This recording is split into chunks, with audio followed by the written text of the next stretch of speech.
Diabetes নিয়ন্ত্রণে প্রাকৃতিক কৌশলগুলো কতটা কার্যকর চলুন জেনে নেওয়া যাক। পরিসংখ্যানটা কিন্তু বেশ ভাবনার।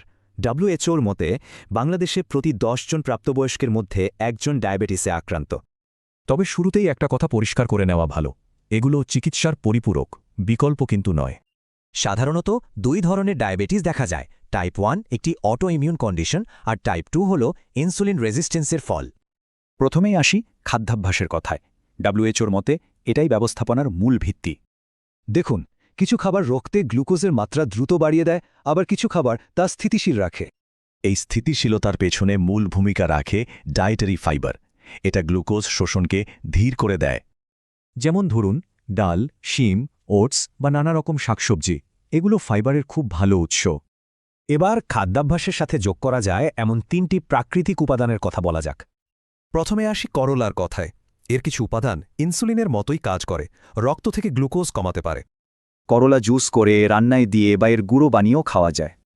এরপর আছে দারুচিনি। এটা ইনসুলিনের কার্যকারিতা বাড়াতে সাহায্য করে বলে মনে করা হয়। চা বা কফিতে এর গুঁড়ো মেশানো যায়, খাবারের উপর ছিটানো যায়, এমনকি পানিতে ভিজিয়েও রাখা যায়। আর সবশেষে মেথি। এর সলিউবল ফাইবার কার্বোহাইড্রেট হজম আর শোষণের গতি কমিয়ে দেয়। সাধারণত ১ চামচ মেথি সারা রাত পানিতে ভিজিয়ে রেখে সকালে পানি আর বীজ দুটোই খাওয়া হয়। খাদ্যাভ্যাসের পর তৃতীয় কৌশল হল শরীরচর্চা। কিন্তু এটা ঠিক কিভাবে কাজ করে? ব্যাপারটা বেশ মজার। শরীরচর্চার সময় পেশিগুলো ইনসুলিন ছাড়াই সরাসরি রক্ত থেকে শক্তি নেয়।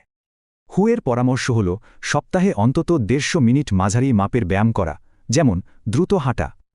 খাবার আর ব্যায়ামের মতোই জরুরি মানসিক চাপ নিয়ন্ত্রণ। কিন্তু কেন এটা এত গুরুত্বপূর্ণ? কারণ মানসিক চাপের ফলে কোর্টিসলের মতো হরমোন নিঃসৃত হয়, যা রক্তে গ্লুকোজের মাত্রা বাড়িয়ে দেয়। এর জন্য কিন্তু খুব সাধারণ কিছু অভ্যাসই যথেষ্ট, যেমন গভীর শ্বাসপ্রশ্বাস, মেডিটেশন বা পর্যাপ্ত ঘুম।